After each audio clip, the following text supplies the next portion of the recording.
सरू के ट्रैक में अब एक बड़ा और भावुक ट्विस्ट आने वाला है। अन्नपूर्णा जी अपनी पोती को खोजने के लिए तप करने निकलने वाली होती हैं। वो कहती हैं कि अगर यह तप पूरा हो गया तो उनकी पोती एक दिन जरूर मिल जाएगी।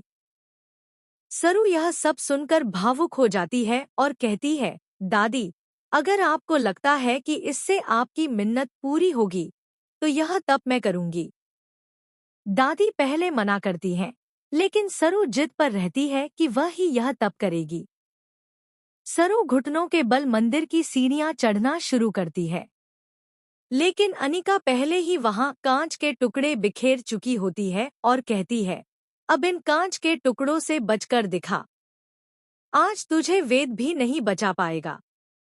इस बार तेरी अकड़ भी टूटेगी। सरू जैसे ही ऊपर चढ़ती है, उसके पांव कांच पर पड़ते हैं। वह दर्द से चीख नहीं पाती और धीरे धीरे बेहोश होकर गिर जाती है।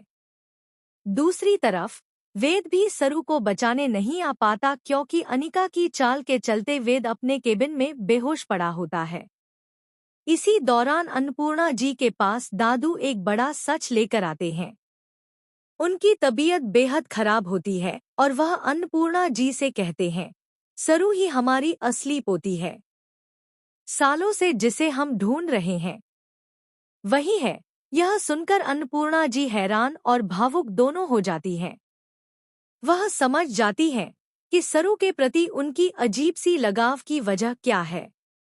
उधर वेद को भी सच का पता चलता है कि सरू ने कोई गलती नहीं की थी और उसकी माँ तारा बरसों से सरू के खिलाफ साजिशें करती आ रही है। यह सब समझकर वेद पूरी तरह टूट जाता है और फैसला करता है कि अब वह इस घर में नहीं रहेगा। वह कहता है, जहाँ मेरी पत्नी का सम्मान नहीं, वहाँ मेरा रहना बेकार है। वह सरू का हाथ पकड़ता है और घर छोड़ने का निर्णय लेता है। इधर सरू की हालत नाजुक है और अन्नपूर्णा जी अपनी पोती को पहचानने के बाद उसके पास पहुंचने के लिए बेचैन हो जाती हैं।